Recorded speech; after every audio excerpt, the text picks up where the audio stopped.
programa Conexión, todos conectados por Polar Comunicaciones, en el canal 28 de TV Red, canal 41 de Claro, en la señal abierta por el canal 2, y en la radio desde 1940, en el 960 de la amplitud modulada, 96.5 FM Punta Arenas por venir y 98.5 Puerto Natales. Ya pues, en la selección, en el control master Tommy Villarruel hoy día, ¿qué tal amigo? Estuvo tocando en el día de la bueno, no día de la región, en el día feriado, ¿eh? De la conmemoración de los cientos de la llegada de la boleta. Me trabé también. Lo alto de Polar, a Camilo Jerez, a mi productora Alejandra Bella Moya y el departamento de prensa que está Guillermina Tené. Mira, es que me trabé porque el jefe me manda un WhatsApp, me dice, ¿qué pasa con el invitado? Ya, demos la excusa al tiro porque comenzamos 23 minutos tarde. Porque en el primer bloque, como es habitual nosotros, iba el candidato a diputado Vladimiro Mimisa, que no llegó. No sabemos las razones, yo traté de contactarme con gente de su comando, pero no ha llegado. Pero sí, nuestro segundo invitado ya llegó más temprano a la hora, como siempre. ¿Ah? Eso sí debo decirlo, pero clavado siempre está el viceremi aún, pues, Cristian García, de Economía y Hacienda. ¿Qué tal, Cristian? Buenas noches. Hola, buenas noches. Un placer estar acá. Hace rato que ya no venía. Sí, había estado, claro, por la fiesta y todo lo anterior, ¿cierto? Claro, había estado un poco alejado. ¿Eh? Oye, Cristian, bueno, buenas noticias por una semana linda que se va a conmemorar sobre la Semana del Emprendimiento. Sí, justamente. Esta es ya la sexta versión que hacemos y se conoce como la Semana de la Pyme. Y en 5 días nosotros tratamos de hacer bastante difusión y apoyo al rol que cumple la pequeña y mediana empresa en la economía. Ahora, esto es una semana de conmemoración, ¿cierto? Y de entrega de información, pero ello no quita que la atención de los servicios públicos es durante todo el año y el apoyo a la pyme es durante todo el año. Básicamente es para darle un rol de relevancia a la pequeña y mediana empresa en algún evento especial del año. En estos casi 4 años de gobierno que se van a cumplir, bueno, son 3 años y medio ya, un poco pasadito, ¿ha crecido la producción de pyme en Magallanes? A ver, si uno revisa la estadística, nosotros tenemos alrededor de 11.300 empresas. Ya. ¿Ah? Ahora, claro, de esas 11.300 empresas, no todas tienen movimiento. Y uno ahí va descartando algunas empresas que a lo mejor se crearon en su momento, ya no presentan actividad, o empresas que derechamente son más bien del rubro inmobiliaria o de inversiones, por lo tanto ventas no tienen. Pero cuando uno ya llega derechamente al segmento de la pequeña y mediana empresa, que son aquellas empresas que tienen una facturación menor a las 100.000 UF al año, esos son más o menos 2.600 millones de pesos por año, estamos hablando alrededor de 9.000 empresas. ¿Mm? Ahora, siempre se crean empresas y otras empresas se terminan, ¿eh? Pero en términos generales, lo que ocurre, lo que nosotros hemos tratado de hacer ahora es formalizar un poco más las empresas. Es decir, hay emprendimientos que no están constituidos como tal y finalmente lo que hemos hecho es irlos apoyando para que se formen como empresas y por otro lado, empresas que ya existen, también irlas fortaleciendo. Eso es básicamente por el Centro de Desarrollo de Negocios, que es un producto de Cercotec. Está inserto entre nuestra agenda de productividad, innovación y crecimiento.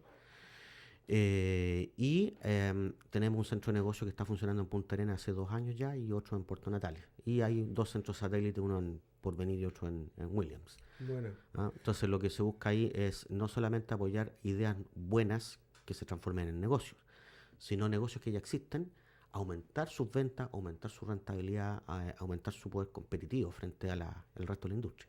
Ahora, lo que muchos creen es que los grandes inversionistas privados son los que absorben casi el capital del desarrollo del país. Y eso no es cierto, porque hoy día el desarrollo de un país, en el caso de Chile, se ve reflejado en los empleos que está entregando la pequeña y la mediana empresa.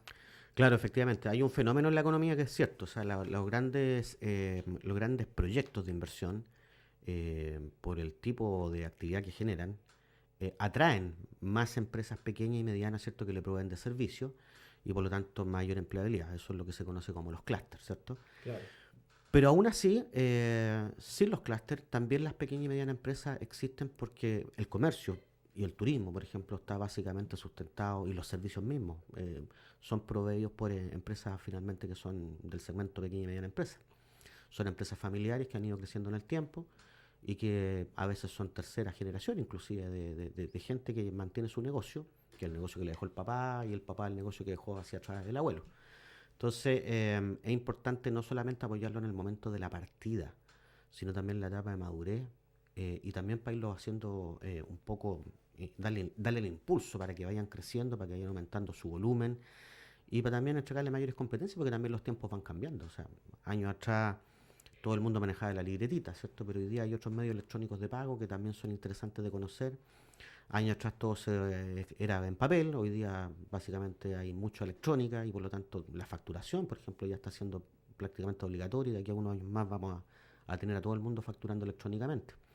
El Estado mismo se ha transformado en un gran demandante de servicios y bienes desde la pequeña y mediana empresa a través del portal de Chile Compra, ¿cierto? Chile Proveedores.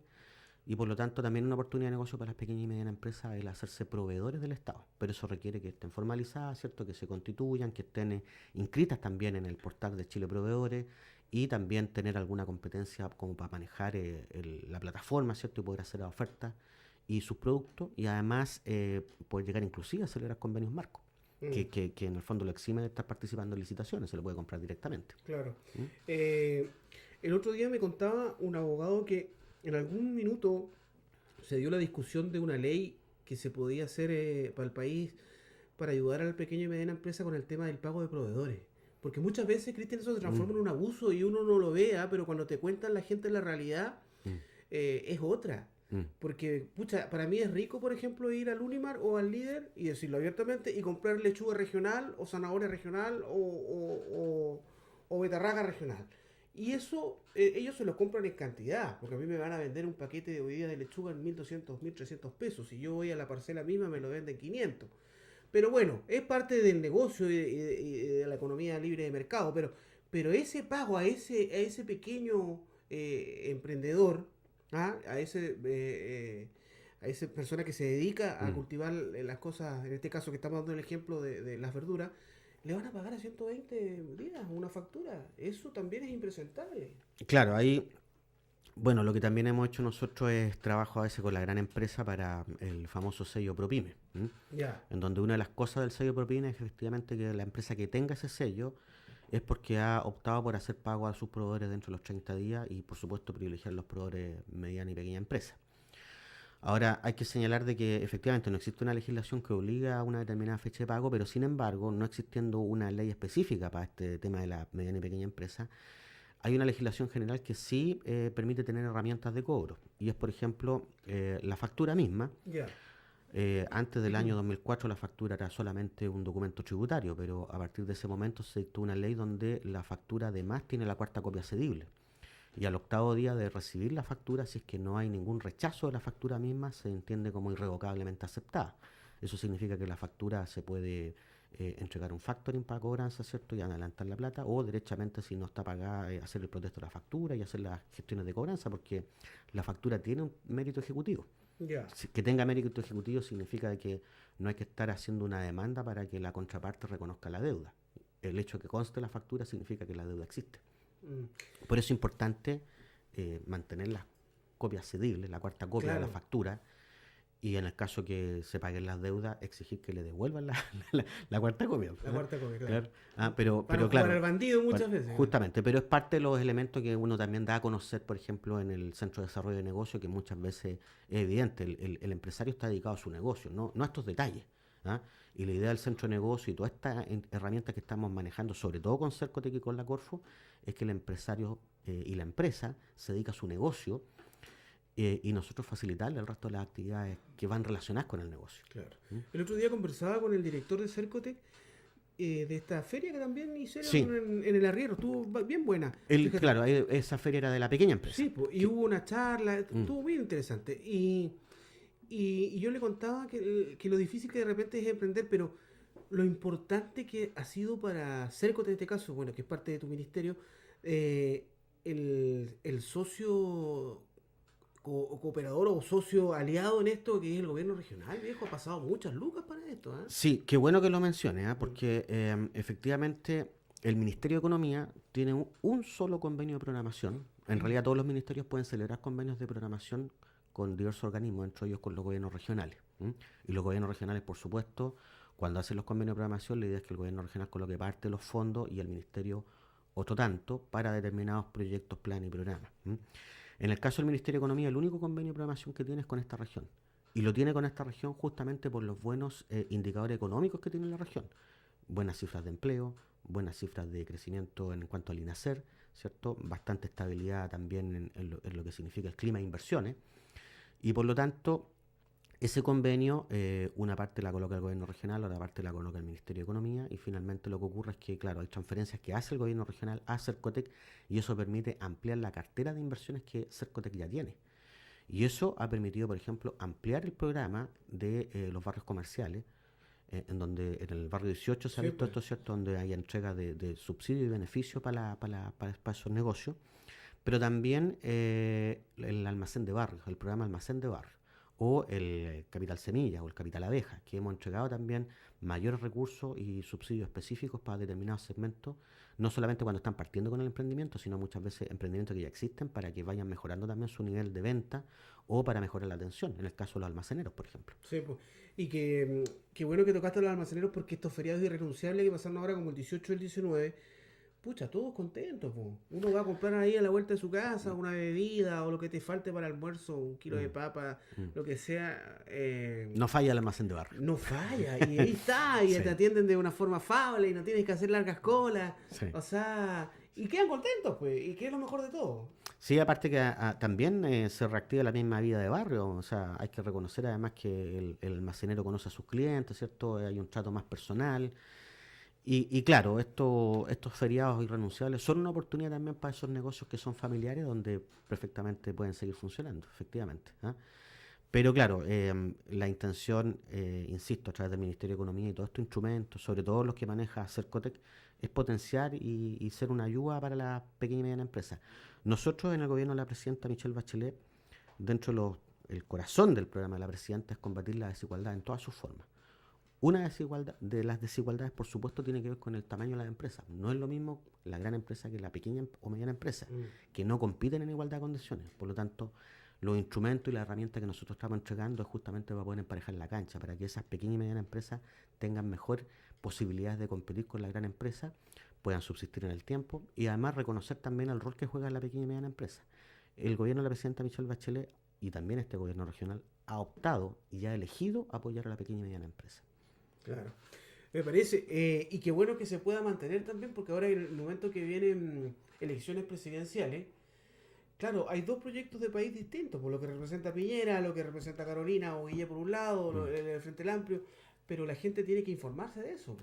Claro, porque finalmente a veces se habla del crecimiento económico, pero ¿de cuál crecimiento económico estamos hablando? Porque se critica que nuestra economía crece poco, crece alrededor del 2%. Bueno, pero ¿cuánto crece el mundo?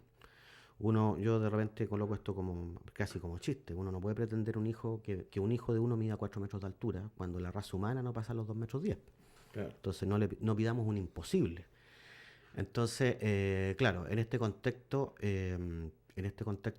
el país ha crecido menos de lo que habitualmente, históricamente crecía, pero eso también ocurre porque el mundo ha crecido menos y eso Claro. también ocurre porque cuando uno está en niveles del, no sé, de $13.000 el El per PIB, el cápita, per claro. cápita, cuesta menos crecer que cuando estás en un nivel de $20.000 per cápita.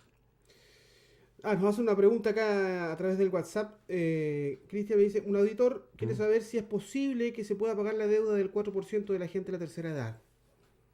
Quizás no sé si va muy relacionado a tu ramo, pero Eh, a ver, hay que aclarar un poco que esta deuda está judicializada. ya. ¿Ah? Entonces, yo no quiero profundizar mucho con eso, pero eso es algo más bien que no es de economía. ¿Ah? Ya, no Que por no, eso te que no es de decía, economía. pero para que el auditor también Claro, y que sepa lo que efectivamente entiende. hay una demanda que tiene la gente, que eso puede ser perfectamente legítimo, pero no hay que olvidar que hace unos años atrás también se hizo un pago de esa deuda a través de otro programa que era la Universidad de la Vida. Sí, ¿Cierto? que fue a través de Cercote de esa época, Que ¿no? fue a través de Cercotec, efectivamente, hace varios años atrás, efectivamente. Y además, también hay que considerar que ese 4% era en un sistema de reparto, o sea, en realidad no son fondos personales. Claro. Entonces estamos haciendo un reclamo de algo personal cuando era un sistema más bien de reparto y no en el sistema de FP donde sí las cuentas son de forma individual.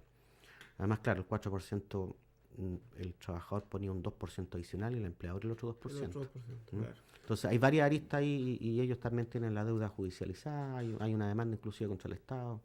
Ya. ¿Mm? Hay varias cosas. Claro, pero para dejarlo bien claro, esto no es algo que haya estado contemplado en la ley de la reforma de pensiones. ¿Mm? Perfecto. Que seguramente vaya apuntada la pregunta. Cristian, otro de los temas importantes y que yo lo he conversado acá, como ahora estoy en periodo de campaña, diría yo, entrevisto a todos los candidatos de cobre, diputados, y va pasando, y le he preguntado por lo menos a 4 del tema de las platas emposadas por Zona Franca, que yo sé que no es un tema de tu gestión ni de Jorge Fríes, ¿ah? Lo quiero dejar Sí. súper claro. Sí, esto es algo que quedó. Quedó Sí. desde la Eugenia Mancilla, estamos hablando por lo menos ya 10 años. 10 años. 10 años. Y ahí son ¿cuánto? 4.210 millones. 4.210 millones que hoy día ojalá generen interés, ni siquiera de cuenta corriente, de mi cuenta RUT, o no sé, pero esos intereses a quién están yendo, esa plata posada está en Banco Estado, ¿qué pasa, Sí. viejo? Insisto, no es echarte No, pero la culpa, yo agradezco harto la pregunta, claro. porque en realidad esto cuesta explicarlo. Y es bueno que lo preguntes porque cuando se hace la nueva licitación de la zona franca del año 2007, ¿cierto? Se colocan un par de requisitos, porque era un contrato nuevo. Dentro de esos requisitos, para que alguien se adjudique la oferta, tenía que ser alguien que pagara el mayor pago inicial. Entonces había un estándar, había que hacer un pago inicial y a continuidad, cuando se ganase la concesión, había que hacer el pago anual del 28% de los ingresos. ¿Ya? En el contrato anterior de la zona franca, que duró 30 años y que estuvo vigente desde el año 1977 hasta el 2007, que lo administraba Parenazón. En dictadura, ¿qué decirlo? En dictadura, claro, pero finalmente después también en democracia eso continuó porque era un contrato con Claro, el y que Estado, había que respetarlo. Había que respetarlo. Pero ese contrato tenía otra modalidad y ese contrato tenía la modalidad de pagar el 10% de la utilidad retirada. Entonces, en los 30 años de concesión, la concesionaria Parenazón le pagó al Estado 840 millones de pesos en los 30 años. Chuta. ¿Ya? Entonces, claro, ante eso, ¿qué se dijo? Bueno, entonces parece que el quien se gane la concesión debiese pagar un poco más. Y se colocaban algunos parámetros. El parámetro era que se ofertara por lo menos el 12% de los ingresos y resulta que alguien ofertó el 28, otro el 27, bueno, se ganó el que dio el 28. Pero también había un pago inicial porque obviamente la zona franca ya estaba construida, no había que construirla, ya existía. Entonces se requería a alguien de que pagara inicialmente eso. El pago inicial, que son como 3.900 millones, más el primer 28% de los ingresos, es lo que suman estos 4.210 millones que están emposados. Entonces, ¿qué ocurrió? Que cuando empezó a recibir este dinero el gobierno regional, quedaron sorprendidos. Si antes no recibían ni uno, Nada, y claro. ahora estaban recibiendo una porra de plata. O sea, recibiste 830 y, claro, y 4.000. O sea, si sumáis 840 o lo dividían los 30 años, eran como 20 millones, 10 millones por año, no era nada. Claro. Pero ahora de repente te llega de una porra 3.900 millones y al término del año te llegan otros 300 y tanto que suman estos 4.210. Bueno, ¿qué hacemos con esta plata? Hay que preguntarle a Hacienda. Y le preguntan a Hacienda y claro, resulta que nuestra legislación dice que todo lo recaudado por cualquier servicio público va a rentas generales de la nación. Es decir, esta plata había que devolvérsela al Estado. No era del gobierno regional. A partir de ese momento se hace una gestión y donde en ese momento diputada Carolina Goich solicitó una modificación a la ley de zona franca y en esa modificación de la zona franca se incorpora un nuevo artículo donde ese artículo establece de que el precio que pague la concesionaria de zona franca con motivo de la zona franca cede en favor del gobierno regional. Pero eso quedó de ahí en adelante. Es decir, los futuros pagos son para el gobierno regional. Y es así como ahora todos los pagos son para el gobierno regional. Pero quedó entrampada esta plata. Esta platita. Y esta plata, quien era intendente en aquella época, Eugenia Mancilla, no quiso devolver la hacienda, sino que quiso que se tratara de zanjar ese problema para que el dinero quedara en la región y lo depositó en una cuenta de la intendencia. Y ahí, claro, ha quedado el dinero emposado, ya había un largo litigio, problema también, y auditorías de la Contraloría, donde la Contraloría dice que esa plata hay que devolverla a renta general de la nación. Y Flies se ha negado porque evidentemente lo que él quiere es lograr una gestión con el Ministerio de Hacienda, que hemos estado en eso, para poder gastarse esos 4.210 millones en la región. Finalmente hay que tener en cuenta que cuando recibimos esa plata no teníamos noción ni había legislación que nos autorizara a gastar esa plata. Y por eso está en un limbo, está en tierra de nadie. Y en realidad tampoco es que esté tan en tierra de nadie. En realidad lo que corresponde en derecho es que esa plata hay que pagársela a renta general de la nación. Y quizás, yo entiendo que hay Contraloría y los dictámenes, pero... Ojalá no me escuche Contraloría. No, somos amigos. Oye, pero el ministro Aguirre o el ex ministro Valdés sabían esto, ¿están al tanto de esta situación, de lo que ocurre con Sí, estos dineros? de hecho, las primeras conversaciones, estos 4 años hemos estado en conversaciones siempre con el Ministerio de Hacienda para poder buscar una fórmula Ya. para que ese dinero quede en la región.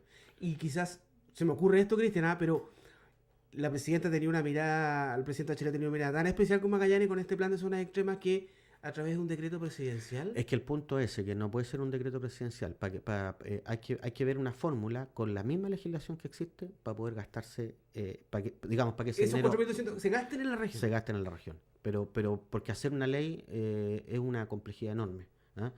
Y incorporarlo a la ley de presupuesto también ha sido complejo.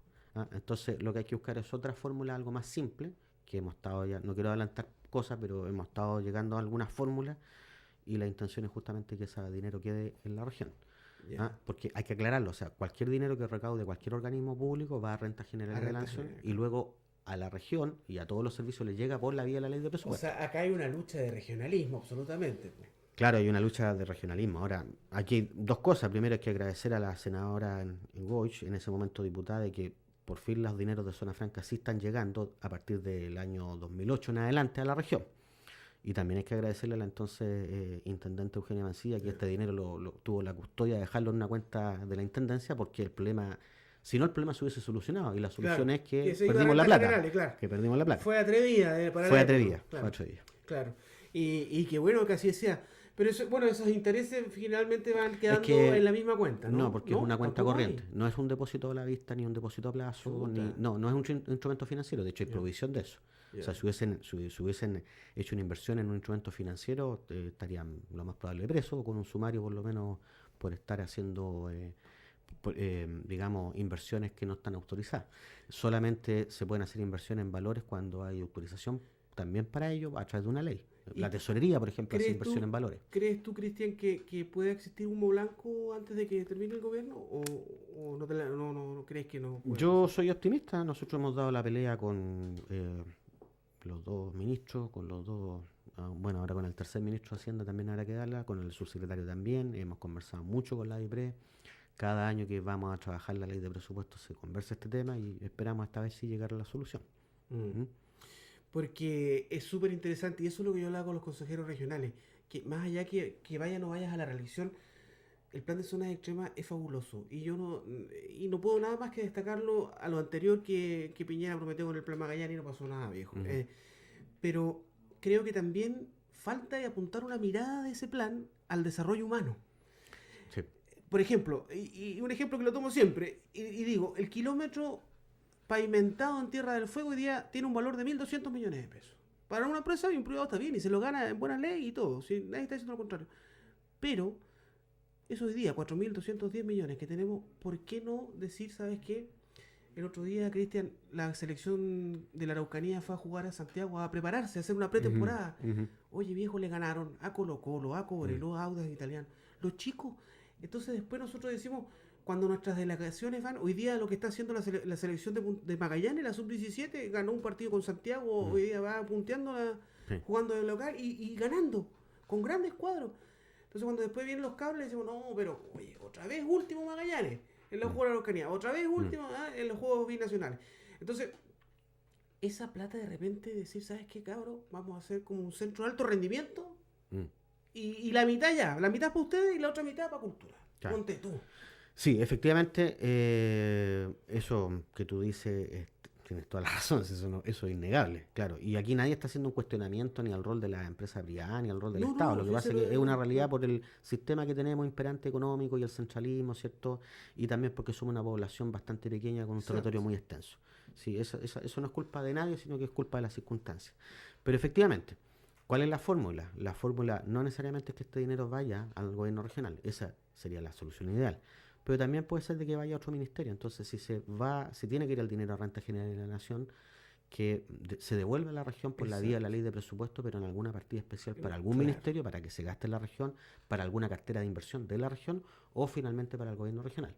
Lo óptimo es que sea para el gobierno regional, porque así el gobierno regional además puede tomar decisión sobre en qué gastarlo. Claro. ¿Mm? Y a lo mejor Claro, desmenuzar en ese esos sentido, 4.200 en claro, varias cosas. claro, y puedes tener mayor autonomía. Claro. Porque si tú le dices, por ejemplo, se lo vamos a traspasar a un ministerio Mm, tal, ujú. igual va a venir centralizado y te va a decir, oye viejo, Gástalo en esto, claro. claro, y acá en Santiago la va a sacar una colita seguramente. Porque, Es que por eso, o sea, claro, la intención es que quede. mm, Lo óptimo es en el gobierno FNR con el regional. gobierno regional, pero Sí. si no hay que ver otras alternativas. ¿Ah? Pero lo primero es que esto esté asegurado. O sea, de hecho, yo creo que aquí hay que destacar que se ha sido valiente, por ejemplo, en, pese a los sumarios y pese a las instrucciones, en no insistir en no devolver el dinero a Renta General de la Nación hasta que se solucione el problema de fondo, que es Bueno, cómo retorna. una de las cosas más destacadas de tu gestión que va a quedar y como sello junto con Jorge Flie es este tira de cuerdas que se tuvo por harto tiempo entre Parenazón, Renta Inmobiliaria, que nos judicializamos, que nos decimos cosas por la prensa y al final ustedes quedaron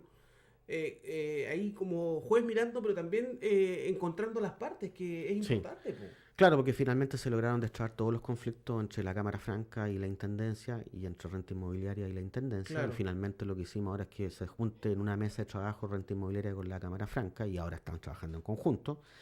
Y por supuesto, además la gente está viendo que las obras se están construyendo, las que faltaban, ¿cierto? Además va a haber más empleo, además va a haber mejor oferta.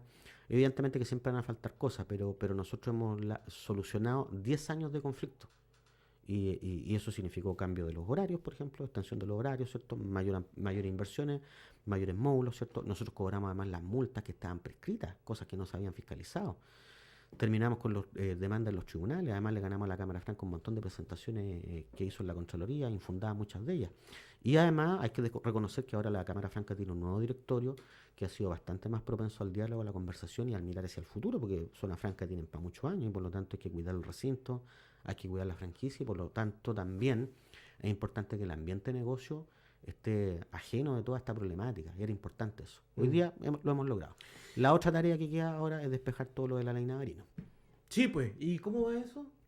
Avanzando, nosotros hemos hecho varias fiscalizaciones, en algún momento se ha conocido algo, ¿cierto? Hay que señalar que son 202 empresas que han pedido la franquicia desde que esta ley comenzó, el año 85 hasta la fecha, y nosotros hemos fiscalizado alrededor de 140 empresas más o menos. ¿Ah?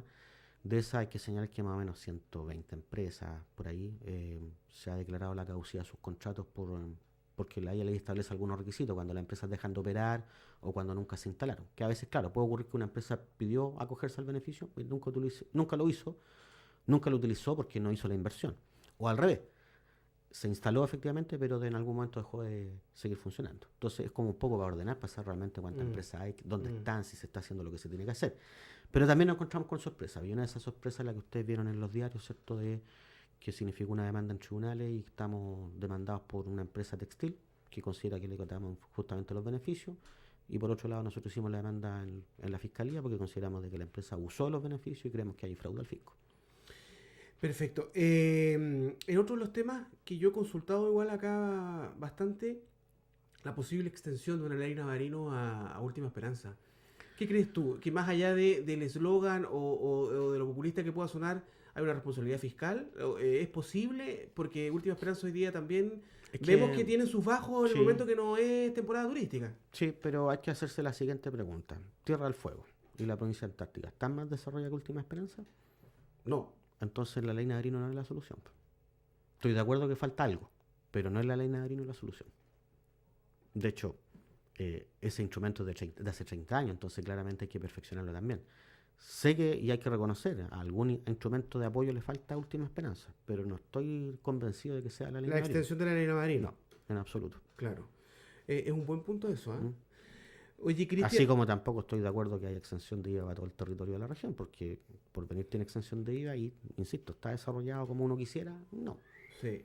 Oye, lo otro que quería destacarte en esta nueva gestión del director de Cercotec, Sebastián Saavedra. Sí, Me parece que es un muchacho que tiene mucho punch, que tiene muchas ganas, que no viene de un partido político y que eso se reconoce porque muchas veces todos dicen, no, el cuoteo político que llega acá, no, él tiene las cosas y los dice por su nombre y que de repente se agradece eso. Y, tiene una gracia, y porque hoy él día, fue empresario. claro, Claro. por supuesto. Entonces hoy día está desde el otro lado de lo Claro. público y se da cuenta de las falencias y todo. Y trata de ayudar a quien le pueda uno pedir ayuda.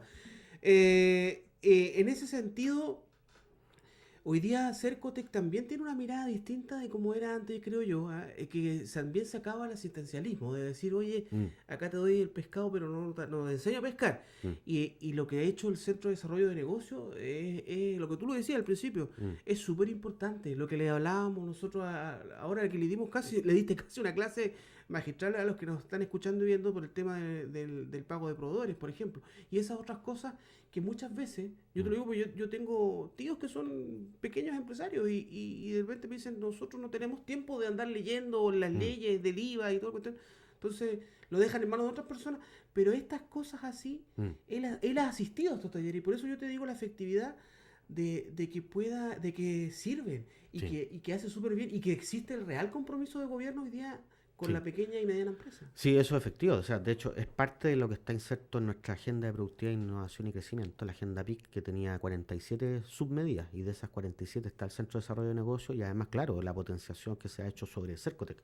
Hay que reconocer además que Bernardo Troncoso, que también es un magallánico, él se hizo cargo de Cercotec, está de gerente, ¿cierto? Y también la visión que ha tenido Cercotec ha sido un tremendo impulso, porque él también vivió en regiones, él estuvo en la Corfo y él también sabe lo que significa, lo que cuesta, digamos, a la pequeña empresa y a la mediana empresa el subsistir.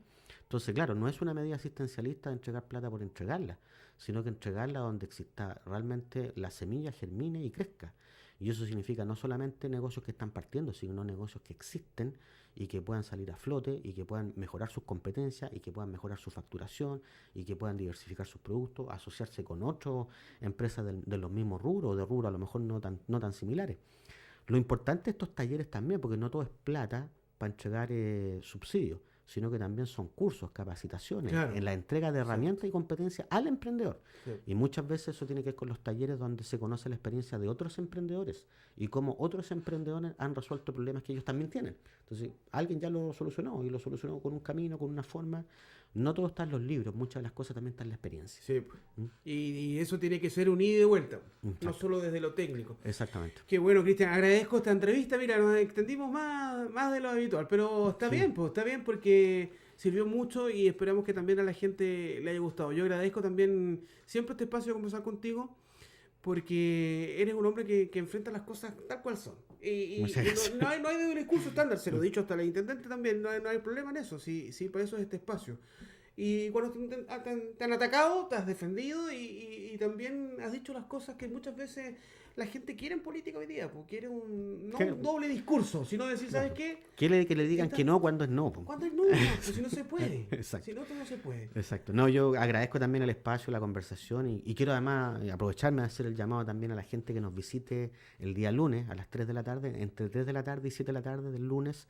Vamos a estar en el hall central de la zona franca con una exposición de los servicios públicos donde vamos a estar enfocados a la Feria PYME, básicamente, ¿no? Claro, Pero ahí va a estar Cercotes, va a estar la Corfo, van a haber otros servicios, va a muy estar bien. Chile Compra y a Y se abre el interiorizarse. DFL 15, me decía. También vamos a estar con el tema del DFL 15, efectivamente, porque, bueno, eso es un instrumento que es magallánico, está hecho para la zona extrema, pero también es importante que la gente también conozca las herramientas y las ventajas, no solamente en esa línea, en todas las líneas que tiene la Corfo, Cercotec, etcétera. Y además la oferta que entrega Chile Compra, porque es importante hacerse proveedor del Estado. El Estado es un gran comprador, es un tremendo poder de compra en esta región. Las herramientas que entrega Impuesto Interno para facilitar la declaración de IVA en este caso. Este ya Mm. va a ser el segundo mes donde está la propuesta de declaración de IVA. Así como existía la declaración de renta propuesta, hoy día también lo estamos haciendo con el IVA. Entonces, a interiorizarse, vayan a la feria, va a estar entretenido, los que son empresarios y los que quieran ser empresarios, ¿por qué no también? Sí, pues, ¿Mm? para todos. Oye, lo último, ¿se te ha hecho muy pesada la carga, viejo Miseremi? Entretenida la carga.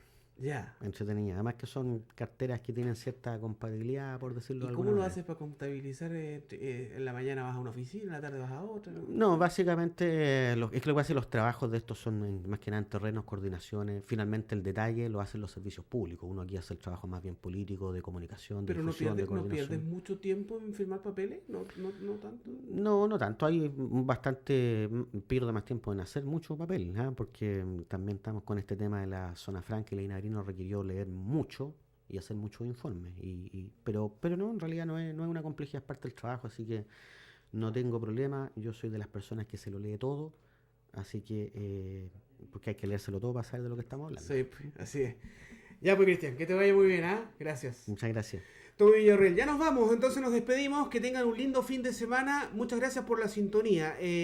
Bueno, vamos a entrar en tierra derecha desde la próxima semana. Y se los voy a anunciar un poco porque ya empezaron la etapa oficial de los candidatos, tanto a consejero regional y a diputado, de hacer, de tener su publicidad en la radio y de poder venir y conversar con ellos. La idea de nosotros es poder entregar un espacio de conversación para también que nos puedan plantear sus ideas y que también ustedes interactúen con los candidatos. Y por eso que seguramente de aquí a lo que nos queda de la elección del 19 de noviembre vamos a tener bastante bloque político, ¿ah? Pero no quiere decir que no nos acordemos de ustedes. Así que ahí estamos, firme junto al pueblo, como dice el de la Polar. Ya, Tommy, usted se va a tocar ahí a... ¿Ah? Es artista, mi amigo, pues un pequeño emprendedor igual, pues. Ah, muy bien. Sí. Lo esperamos el lunes entonces. ¿Ah? Ahí va a ir a consultar qué se puede...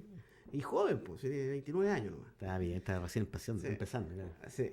Así que usted se va a tocar el Celebrity. Muy bien. Ah, ya. sí. Él sabe que también de pequeño empresario. Sí, es viernes y su cuerpo lo sabe. ¿Sí? El hombre inteligente. Ya. De aquí nos vamos todos para allá. Entonces. Vamos para allá, no hay problema. Yo llevo hasta los gemelos para... Ya. Oye, que descansen, que tengan un lindo fin de semana. Cuídense. Chao. Nos vemos el lunes.